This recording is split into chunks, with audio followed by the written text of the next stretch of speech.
दोस्तों, हम अपने इस वीडियो में आपको द्विध्रुव पर बल आघूर्ण बताने जा रहे हैं। तो दोस्तों, बल आघूर्ण से तो आप बिल्कुल परिचित होंगे।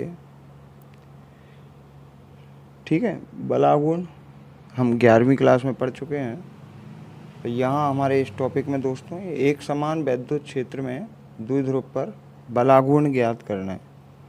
तो दोस्तों, एक समान जो वैद्युत क्षेत्र होगा उसमें ध्यान रखना हमेशा ये जो वैद्युत बल रेखाएं हैं वो एक दूसरे के समांतर होती हैं। ठीक है, और हम ये मान लेते हैं कि यहाँ ये जो वैद्युत क्षेत्र है एक समान, इसमें कोई वैद्युत द्विध्रुव स्थित है। हम ये मान लेते हैं ये कोई वैद्युत द्विध्रुव है। ठीक है ना, इसको पेन से समझने की कोशिश करना। और ये यहाँ ऐसे कोई थीटा पोजीशन पर है, यहाँ कोई एक कोण बना रहा है थीटा। अब हम दोस्तों यदि यहाँ इसको -q चार्ज माने, हम ये मान लेते हैं कि ये -q चार्ज है इधर, और ऊपर की तरफ इधर दोस्तों हम ये मान लेते हैं कि इधर +q चार्ज है। तो इन दोनों चार्ज पर वैद्युत बल लगेगा। वैद्युत क्षेत्र की दिशा ऐसे है, इस दिशा में है, इसलिए हम ये कह देते हैं कि यहाँ तो पॉजिटिव चार्ज होगा।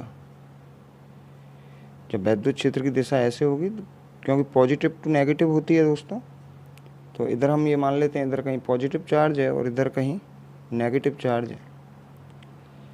तो हम जानते हैं कि ये जो इस द्विध्रुव का जो नेगेटिव जो ऋण आवेश है उस पर एक बल लगेगा और ये इस डायरेक्शन में मूव करेगा,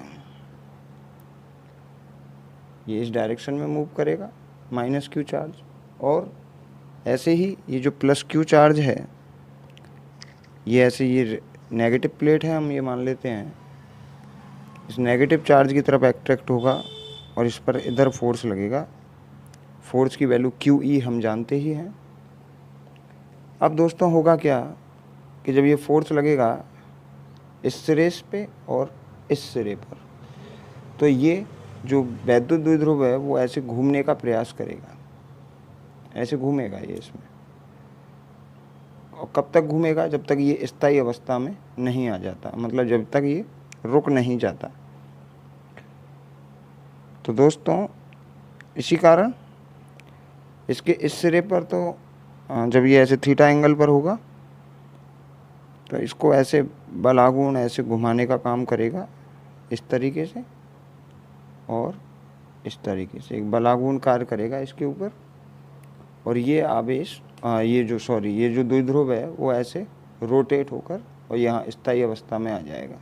ये इसकी स्थायी अवस्था होती है। अब इसमें इधर बल लग रहा है और इधर बल लग रहा है, तो ये ऐसे ना तो इधर मूव करेगा ना इधर मूव करेगा। अगर ये थीटा एंगल पर होगा तब इस पर बल लगेगा इधर और इधर, तो वो इसको रोटेट कराने का प्रयास करेगा और ये ऐसे रोटेट होके और ऐसे आ जाएगा वैद्युत क्षेत्र की दिशा में ही। ये जो अवस्था होगी ये स्थायी अवस्था होगी, मतलब इसके बाद ये रोटेट नहीं होगा। और यहाँ कहीं किसी भी एंगल पर, चाहे ये कहीं भी होगा, तो ये ऐसे रोटेट होके स्थायी अवस्था में आने का प्रयास करेगा, वो इसकी अस्थायी अवस्था होगी। ठीक है दोस्तों, तो यहाँ हम इस पेन को तो हटाते हैं और अपना डायग्राम बनाते हैं द्विध्रुव का। तो दोस्तों द्विध्रुव इस तरीके से होगा। हम ये मान लेते हैं ये द्विध्रुव यहाँ थीटा एंगल पर है, इस वैद्युत क्षेत्र के साथ में ये थीटा एंगल बना रहा है।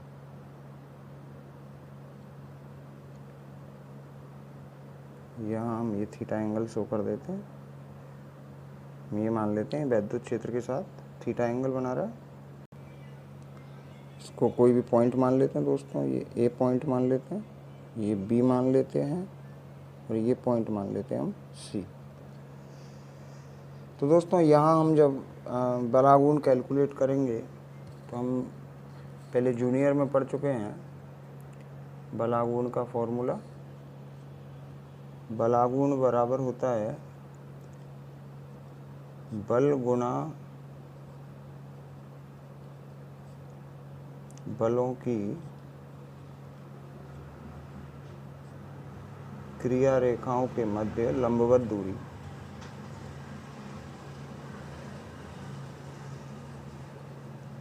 बलों की क्रिया रेखाओं के मध्य लंबवत दूरी, ये फॉर्मूला पढ़ते हैं हम। तो बलागुण को हम टॉय से रिप्रेजेंट करें। बल कितना लग रहा है दोनों सिरों पर, तो बल की वैल्यू है QE। क्रिया रेखाओं के मध्य जो दूरी होगी, ये इसकी क्रिया रेखा है इस डायरेक्शन में, और ये क्रिया रेखा इस डायरेक्शन में। तो दोनों के बीच जो लंबवत दूरी है वो दोस्तों हो जाएगी BC। तो हम यहाँ टॉय बराबर लिख सकते हैं QE इंटू BC। जब दोस्तों हम BC की वैल्यू निकालेंगे यहाँ समकोण त्रिभुज से, टॉय इज इक्वल टू, यहाँ जो समकोण त्रिभुज है इससे हम BC की वैल्यू निकालेंगे दोस्तों। ये दोनों द्विध्रुवों के दोनों आवेशों के बीच जो दूरी है वो 2a होगी, हम जानते हैं। ये दूरी कितनी होगी दोस्तों, 2a।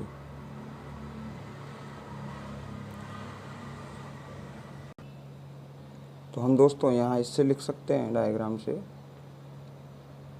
यहाँ से साइन थीटा लिखा जा सकता है, sine theta is equal to BC upon AB। ठीक है दोस्तों, BC की वैल्यू हमें निकालनी है, एज इट इज छोड़ देंगे। AB की वैल्यू क्या है, 2a, ये AB की वैल्यू है। तो यहाँ से हम दोस्तों BC इज इक्वल टू लिख सकते हैं 2a साइन थीटा। अब दोस्तों ये BC की वैल्यू हम यहाँ पुट कर देंगे और आगे इसको डेराइव करते हैं।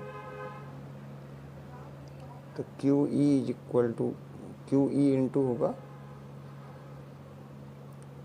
2a साइन थीटा, लिखा जा सकता है। आगे सॉल्व करेंगे दोस्तों तो इसको लिखा जा सकता है, देखो Q into 2a, Q into 2a लिख दिया और ये आ जाएगा E साइन थीटा।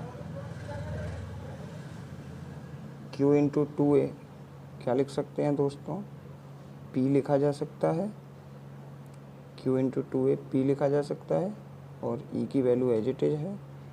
तो जो बलागुण निकल कर आएगा इस द्विध्रुव पर, उसकी वैल्यू होगी PE साइन थीटा। इस तरीके से दोस्तों हम एक समान वैद्युत क्षेत्र में द्विध्रुव पर बलागुण कैलकुलेट कर सकते हैं। अब दोस्तों इसमें दो कंडीशंस चलती हैं। तो दोस्तों टॉय जो हमारा फाइनल निकल कर आता है वो आता है PE साइन थीटा। यहाँ जो थीटा है वो P और E के बीच में एंगल है। अब देखिए दोस्तों इसमें कुछ केसेज हैं। तो सबसे पहले हम केस फर्स्ट की बात करें।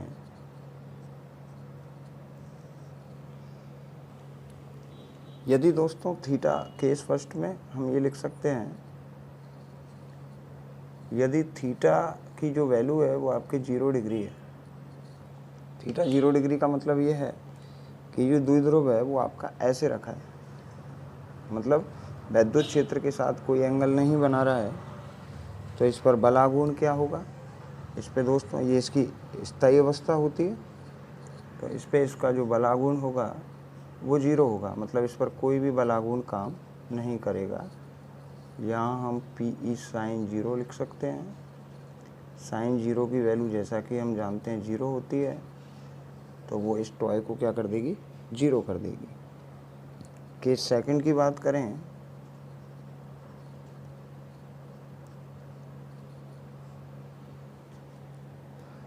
तो दोस्तों केस सेकंड में यदि ये थीटा 180 डिग्री है, मतलब ये द्विध्रुव आपका ऐसे जाके और ऐसे है, तो इसको फिर ऐसे पूरा रोटेशन करना पड़ेगा स्थायी अवस्था में आने के लिए। तो इस पर जो बलागुण होगा वो भी ज़्यादा काम करेगा।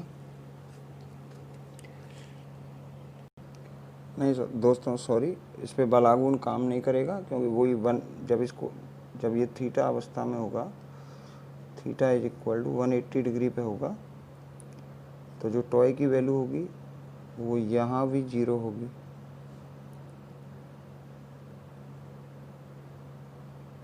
वन 180 डिग्री की वैल्यू 0 होती है जो टॉय को 0 कर देगी। ये दोस्तों स्थायी साम्यावस्था होती है द्विध्रुव की।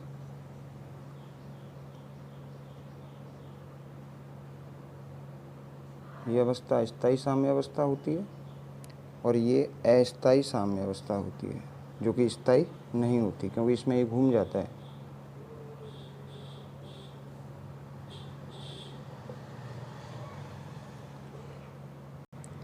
थर्ड केस की बात करें, यदि दोस्तों थीटा की वैल्यू 90 डिग्री है,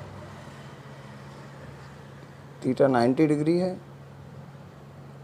तो जो टॉर्क होगा यहाँ तो दोस्तों दोनों कंडीशन में 0 वैल्यू होगी, मिनिमम होगा टॉर्क, और यहाँ जो है टॉर्क वो मैक्सिमम होगा और उसकी वैल्यू होगी P इंटू ई के इक्वल होगी। ठीक है, यहाँ ये जो बलागुण होगा दोस्तों उसका मान अधिकतम होगा। धन्यवाद।